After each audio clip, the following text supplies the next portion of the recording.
from the haunting chords of Edvard Grieg to the infectious joy of ABBA, from the determination of the Finnish Sisu to the calming vibes of Hygge in Scandinavia, from the moral struggles of Ibsen and Strindberg to the modern drama of Borgen, and of course in the simple elegance of Nordic design that fills homes and public spaces across our continent. The Nordic touch is woven into the fabric of Europe. And Europe in turn has helped that Nordic spirit reaches the world. So my first message to you is very simple. From the bottom of my heart, tack.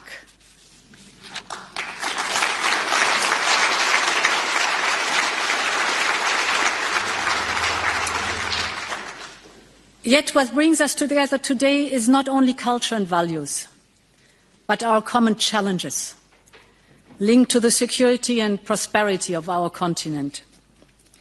Fellow leaders, honourable members, excellencies, you stand at the frontier of a fraying global order. Not far from here, Russian fighter jets have violated European airspace. From Oslo to Copenhagen, drones have flown over critical infrastructure. In the Baltic Sea, undersea cables have been cut. Airports and logistic hubs have been paralyzed by cyber attack. The intent is clear: to wear us down, to divide us. But the opposite is taking place. Together, Europe is responding. Nowhere is that more evident than here, in the Nordics. In Sweden and Finland, you took the bold choice of joining NATO. In Denmark, your citizens voted to join the European Union's common security and defence policy. In Iceland, you have strengthened your cooperation with the European Union. Norway has signed a new security and defence partnership with us. I know that in Sweden you have a phrase, många bäckar små. For all those who don't understand it, like me, many small streams make a mighty river. And confronted with a more dangerous world, we are learning from that wisdom. Today, Europe is stronger together. Nowhere is this clearer than in Ukraine. Putin thought he could break Ukraine's resistance in 3 days or 3 weeks. Instead, after 1,300 days, Ukraine's spirit is unbroken. And this is first and foremost because of Ukraine's courage, but also because of the unrelenting support of Europe. Your countries have shown the way. Brave Ukrainian forces fly fighter jets from Denmark, sail Swedish boats, fire Finnish artillery, use Norwegian drones, receive care in Icelandic hospitals, found refuge in the Faroe Islands. This region is famed for its solidarity, and with Ukraine you are showing it in full force.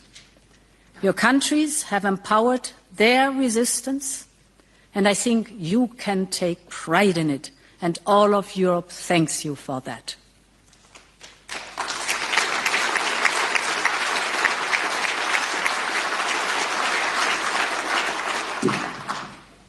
We all want this war to end. But a lasting peace relies on a strong and independent Ukraine. That matters for the security of our entire continent. Today, Putin still believes he can outlast us. He still thinks that, over time, Russia can achieve its aims on the battlefield. This is a clear miscalculation. A sustainable peace requires changing this miscalculation. And that is why securing long-term financial support for Ukraine is so essential. It is central to the security of all our countries. And we must also continue to raise the cost of war for Russia. Last week, we adopted the 19th package of sanctions, wide-ranging and extensive sanctions, which include measures to crack down on Russia's shadow fleet. We also welcome the announcement of the US sanctions on Russian oil companies. And we are working together towards a reparations loan based on immobilized Russian assets. This is the most effective way to sustain Ukraine's defense and its economy, and it is the clearest way to make Russia understand that time is not on their side. If needed, we are in for the long haul, and we will stand by Ukraine for as long as it takes.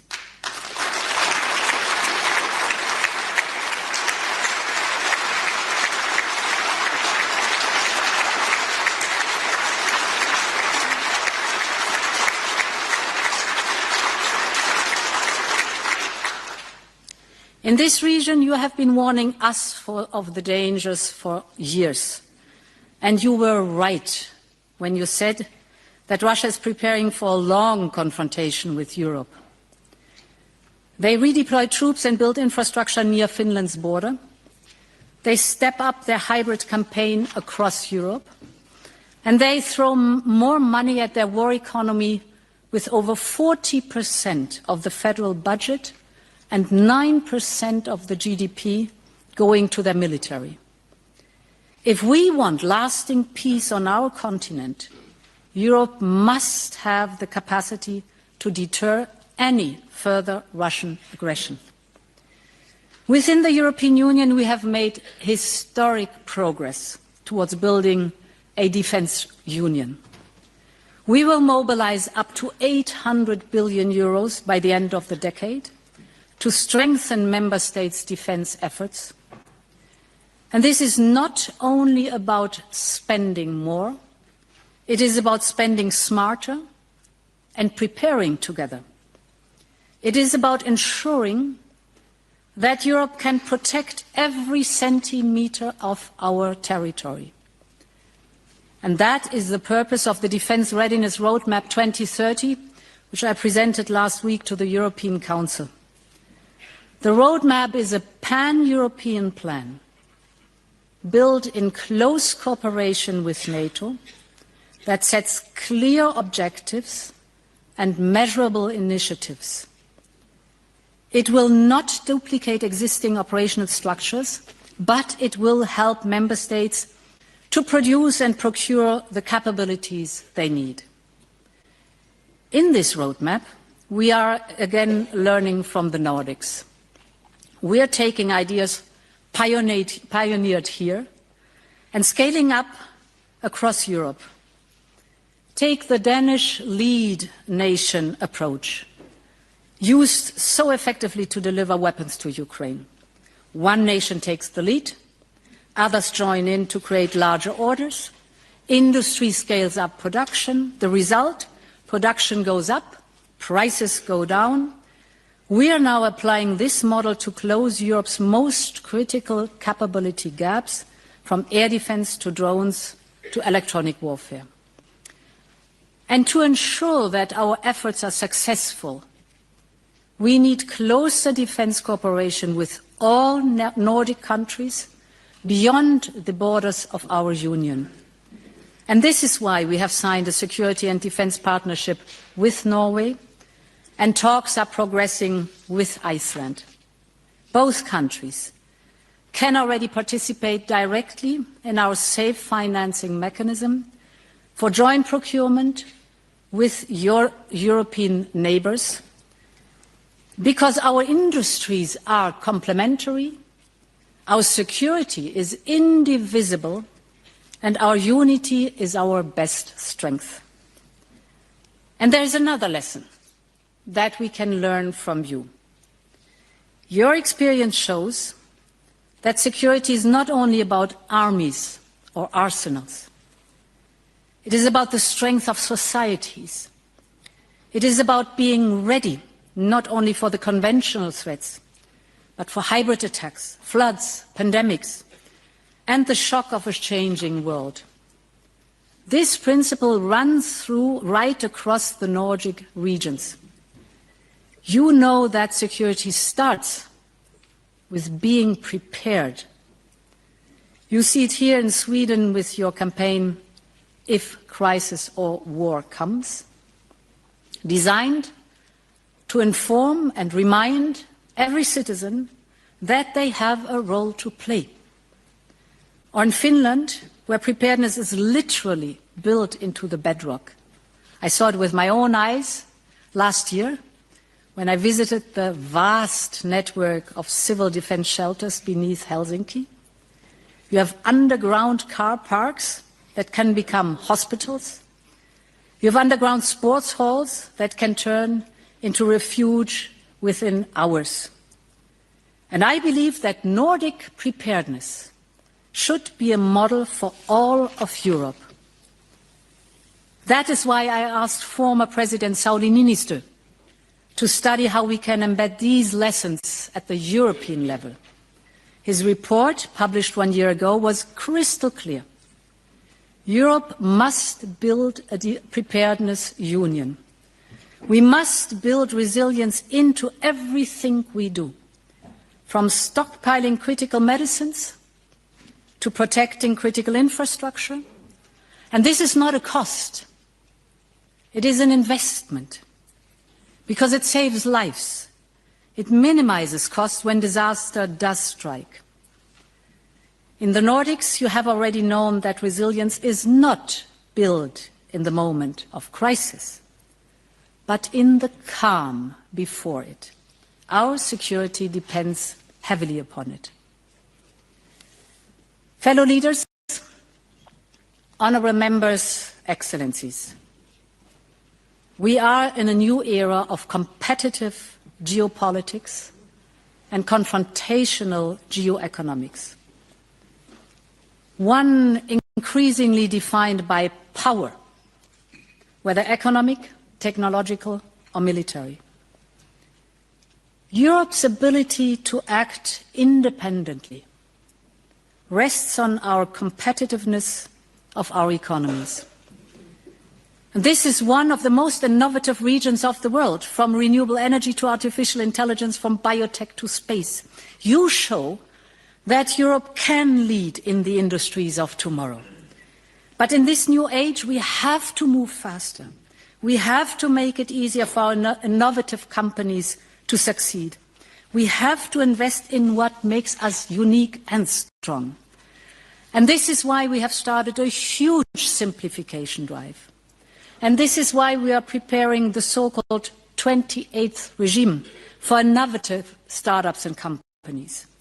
And this is why we're stepping up on removing all the bottlenecks that slow down our competitiveness, from energy prices to the need of investment and private capital. In a world where others move fast, we must move faster still. And we're working closely with you on these efforts because we know that the Nordics are problem solvers. When others see a challenge, you see a solution. Take the existential threat of climate change and the transition that it will require. Thanks to your foresight and your early investment, we have become global leaders in the transition to clean energy and clean technologies. And that investment is paying off.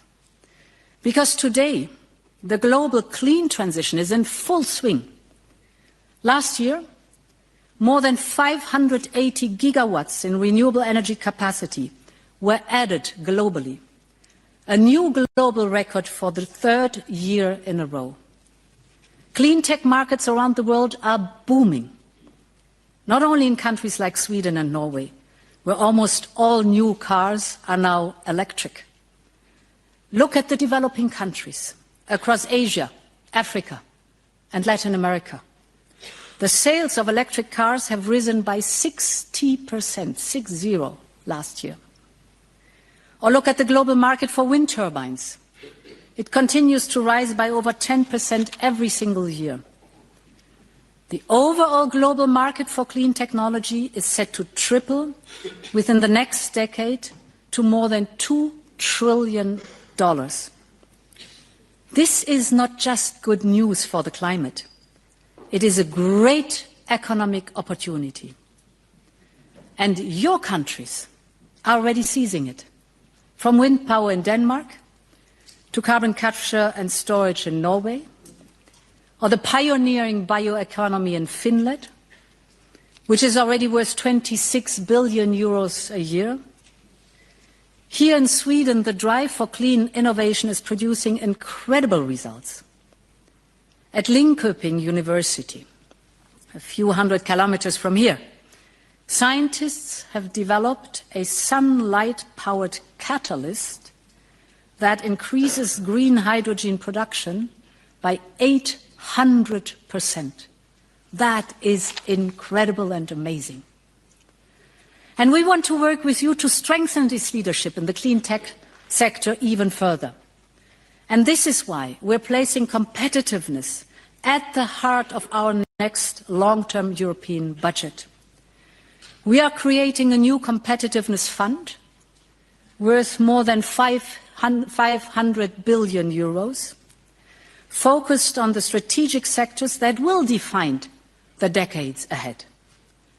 And more than 1/3 of the budget will go to climate and nature-related projects. This is not only protecting our incredible nature.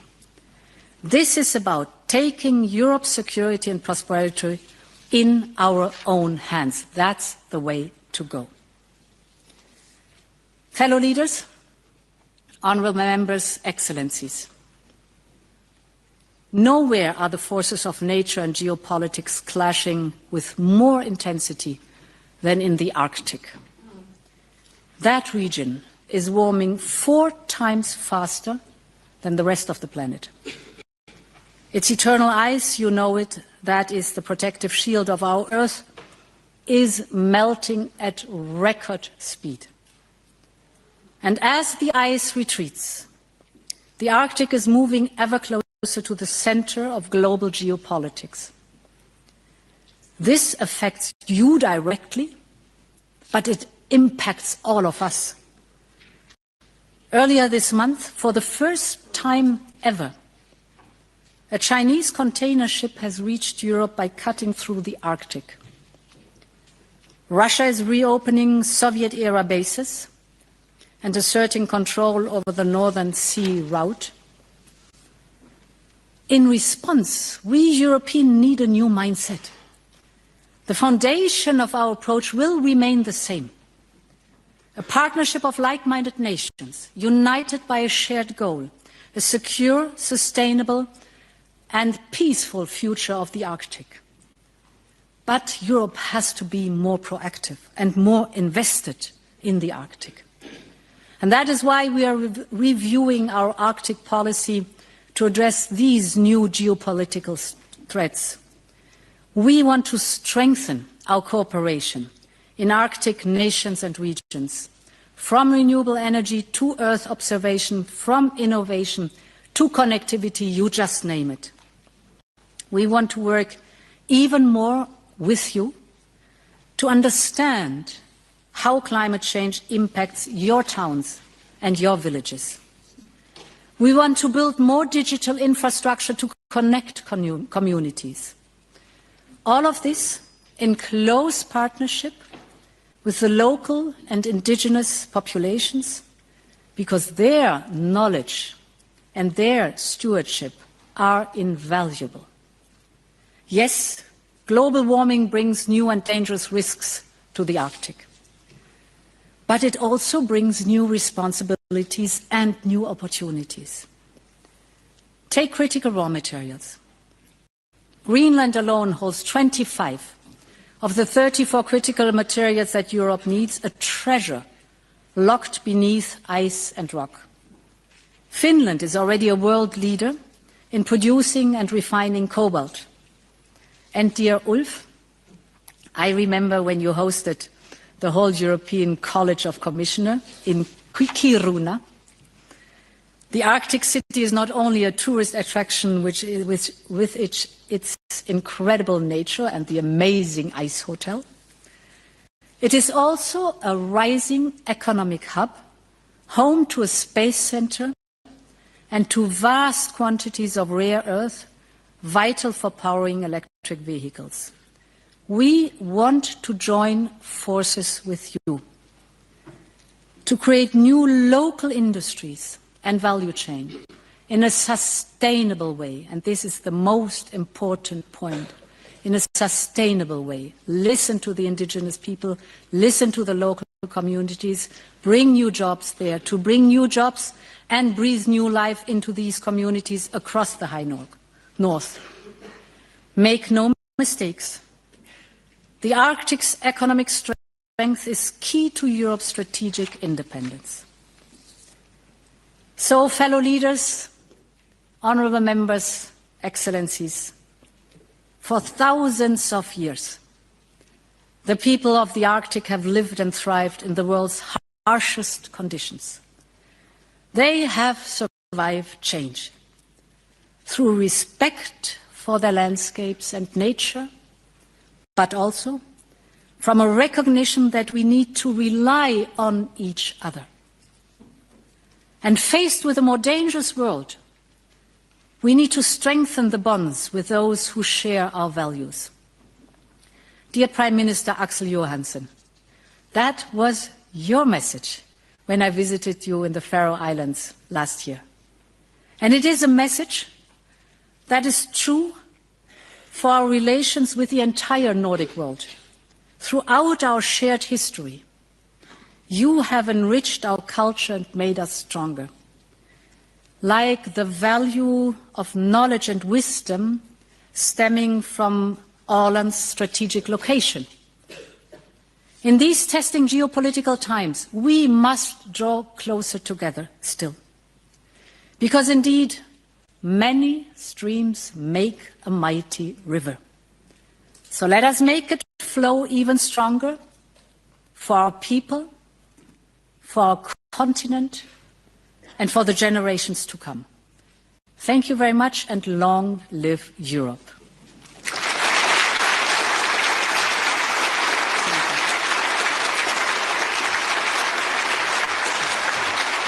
Thank you very much.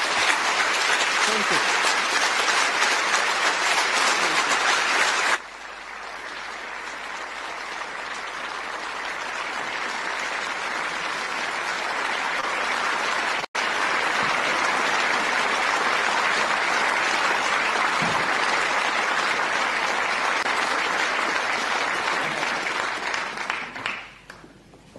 Thank you very much, Madam.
you.